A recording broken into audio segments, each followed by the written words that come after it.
Hello friends, ಎಲ್ಲರೂ ಹೇಗಿದ್ದೀರಿ? ಎಲ್ಲರೂ ಚೆನ್ನಾಗಿದ್ದೀರಾ ಅಂತ ಅನ್ಕೊಂಡಿದ್ದೀನಿ. ಇವತ್ತು ನಾನು ನಿಮ್ಮ ಮುಂದೆ ಬಂದಿದ್ದೀನಿ ಒಂದು ಒಳ್ಳೆ ಕತೆ ಜೊತೆ. ಅದುವೇ ರಕ್ಷಾಬಂಧನ. ರಕ್ಷಾಬಂಧನವೆಂಬುದು ಇದು ಬರೀ ಒಂದು ಹಬ್ಬವಲ್ಲ. ಇದು ಅಣ್ಣ ತಂಗಿ ಮತ್ತು ಅಕ್ಕ ತಮ್ಮ ಇವರ ನಡುವೆ ಒಂದು ಬಾಂಧವ್ಯ ಬೆಸೆಯುವ ಹಬ್ಬವಾಗಿದೆ. ಹುಟ್ಟಿನಿಂದಲೂ ಕೂಡ ಒಂದೇ ಗರ್ಭದಲ್ಲಿ ಹುಟ್ಟದಿದ್ದರೂ ಕೂಡ ಅಣ್ಣ ಎಂದರೆ ಆ ಅಣ್ಣನಿಗೆ ಆಗುವ ಖುಷಿಯೇ ಬೇರೆ. ಇಂತಹ ರಕ್ಷಾಬಂಧನ ಆಚರಣೆಗೆ ಬಂದದ್ದು ಹೇಗೆಂದರೆ, ಮಹಾಭಾರತದ ಕಾಲದಲ್ಲಿ ಶ್ರೀಕೃಷ್ಣನು ಒಂದು ಬಾರಿ ಶಿಶುಪಾಲನ ಜೊತೆ ಯುದ್ಧ ಮಾಡುವಾಗ ಅವನ ಸುದರ್ಶನ ಚಕ್ರವನ್ನು ಉಪಯೋಗಿಸುವ ವೇಳೆ ಶ್ರೀಕೃಷ್ಣನ ಕೈಯಲ್ಲಿ ಸ್ವಲ್ಪ ರಕ್ತ ಬರುತ್ತದೆ. ಇದನ್ನು ಕಂಡ ದ್ರೌಪದಿಯು ತನ್ನ ಸೀರೆಯನ್ನು ಹರಿದು ಶ್ರೀಕೃಷ್ಣನ ಕೈಗೆ ಕಟ್ಟುತ್ತಾಳೆ. ನಂತರ ರಕ್ತಸ್ರಾವವು ನಿಂತು ಹೋಗುತ್ತದೆ. ಇದರ ಪ್ರತಿಫಲವಾಗಿ ಶ್ರೀಕೃಷ್ಣನು, ಸಹೋದರಿ, ಅಗತ್ಯ ಸಮಯವಿದ್ದಾಗ ನಾನು ನಿನ್ನ ರಕ್ಷಣೆಗೆ ಸದಾ ಸಿದ್ಧನಾಗಿರುತ್ತೇನೆ ಎಂದು ಹೇಳುತ್ತಾನೆ.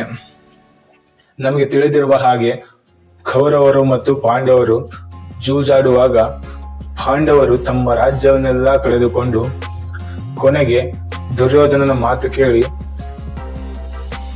ದ್ರೌಪದಿಯನ್ನು ಪಣಕ್ಕಿಟ್ಟು ದ್ರೌಪದಿಯನ್ನೂ ಕೂಡ ಸೋತಾಗ ದುರ್ಯೋಧನನು ದುಶ್ಯಾಸನನಿಗೆ ದ್ರೌಪದಿಯನ್ನು ಕರೆತರಲು ಆಜ್ಞೆ ಮಾಡುತ್ತಾನೆ.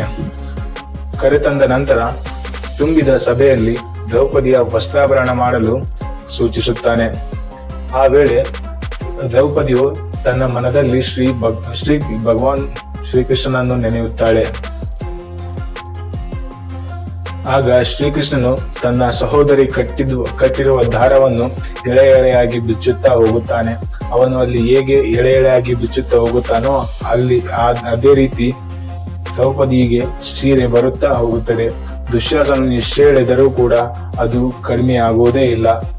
ಇದು ಕೂಡ ಒಂದು ಅಣ್ಣ ತಂಗಿಯ ಬಾಂಧವ್ಯಕ್ಕೆ ಸಾಕ್ಷಿಯಾಗಿದೆ.